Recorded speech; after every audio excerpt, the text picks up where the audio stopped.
નમસ્કાર વિદ્યાર્થી મિત્રો, હું છું રાઠોડ અર્જુન. અમારી યુટ્યુબ ચેનલ અર્જુન ક્લાસીસમાં તમારું હાર્દિક સ્વાગત કરું છું. વિદ્યાર્થી મિત્રો, આપણે ઇંગ્લિશ ગ્રામરમાં પ્રિપોઝિશન શીખતા રહેલા છે અને પ્રિપોઝિશનની અંદર આપણે લાસ્ટમાં 17 અને 18 પ્રિપોઝિશન શીખ્યા. ઓકે, ચલો હવે આપણે શીખવાનું છે અત્યારે 19મી પ્રિપોઝિશન અને 20મી પ્રિપોઝિશન. આ ગ્રુપના છેલ્લા બે પ્રિપોઝિશન છે. એમાં 19મી પ્રિપોઝિશન છે બિફોર અને 20મી પ્રિપોઝિશન છે આફ્ટર. ઓકે, એકબીજાના વિરોધી પ્રિપોઝિશન છે. તો બિફોર એટલે પહેલા, આફ્ટર એટલે પછી. કન્જક્શનની અંદર પણ બિફોર અને આફ્ટર આવશે.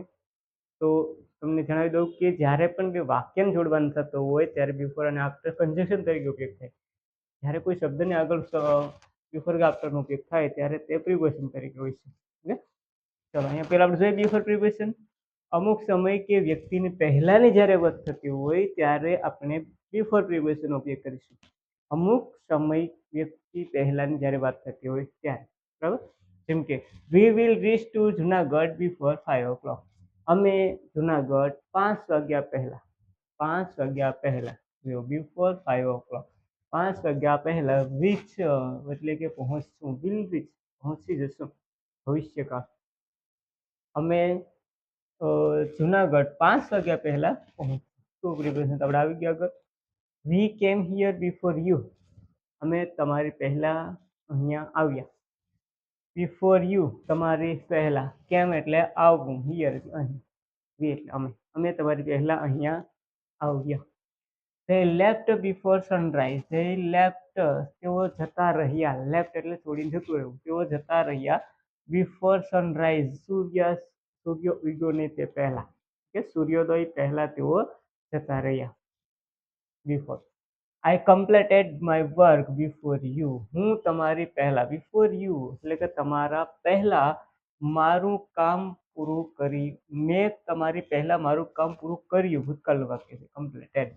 મેં તમારી પહેલા મારું કામ પૂરું કર્યું. He will invite to me before you. Before you એટલે કે તે બિફોર યુ તમારી પહેલા મને આમંત્રિત કરશે અથવા આમંત્રણ આપશે. તે તમારી પહેલા મને આમંત્રણ આપશે. ચાલો, they will come here before evening. તેઓ સાંજ પહેલા, ઇવનિંગ એટલે કે સાંજ પહેલા અહીંયા આવશે. ભવિષ્યકાળ. તેઓ સાંજ પહેલા અહીંયા આવશે. They will come here before evening. ચલો, બીજો અર્થ છે તેનો ની સામેના અર્થમાં. ની સામેના અર્થમાં પણ આપણે બિફોરનો ઉપયોગ કરીએ છીએ. જેમ કે હી સ્ટુડ બિફોર ધ કિંગ. તે રાજાની સામે ઉભ્યો. તે રાજાની સામે છે તે ઉભો રહ્યો. હી સ્ટુડ એટલે ઉભો રહ્યો. કે સાદો ભૂતકાળ. બિફોર ધ કિંગ એટલે રાજાની સામે. Vijay will stand before me. Before me એટલે કે મારી સામે. સ્ટેન્ડ એટલે કે ઉપસે. વિજય મારી સામે ઉપસે. બિફોર એટલે પહેલા. જો તો મારી પહેલા ઉપસે. ચાલો, હવે એના પછીનું આપણે જોઈએ પ્રિપોઝિશન આફ્ટર. આફ્ટર એટલે પછી. બિફોર એટલે પહેલા, આફ્ટર એટલે પછી અથવા તો ની પાછળ. કે ભાઈ અમુક સમય કે વ્યક્તિની પછીનો અર્થ જ્યારે બતાવવાનો હોય ત્યારે આપણે આફ્ટર પ્રિપોઝિશનનો ઉપયોગ કરીએ છીએ. જેમ કે આઈ shall be free from the school after 5 o'clock. હું 5 વાગ્યા પછી, આફ્ટર 5 o'clock, 5 વાગ્યા પછી સ્કૂલેથી છૂટીશ અથવા તો સ્કૂલેથી ફ્રી થઈશ, સ્કૂલેથી છૂટીશ. ભવિષ્યકાળનું વાક્ય. હી રીચેડ હિયર આફ્ટર યુ.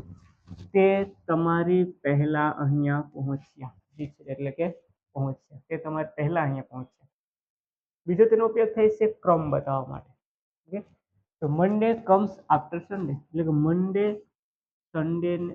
સન્ડે એ મંડેની પહેલા આવે છે. મંડે એ સન્ડેની પછી આવે છે.